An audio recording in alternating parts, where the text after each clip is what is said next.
Panotis din ako, idol, para sa ex ko. Ge, pakinggan mo to. Tirahin natin yan.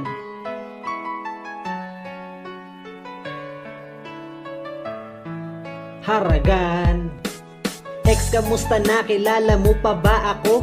Ako pala yung taong dating nagmahal sa'yo, na di mo man lang binigyan ng kunting pagpahalaga. Kapalit ng sakripisyo, ginawa mo lang tanga. Ginagot, pinaglaruan, pangako pinagtaksilan. Relasyon natin nuldukan, nahulog sa kasawian. Ika'y pinagsilbihan, pag-ibig mas sinigpitan. Pero sa isang iglap ay agad mong hinintuan. Andaya mo masyado, meron ka palang reserba. Nung natapos ka sa akin, meron na agad umextra. Nakaplano na lahat, kaya ayos lang sa'yo natapusin at gaguhin ng isang kagaya ko. Sana di ka karmahin ng ginawa mo sa'kin, dahil pag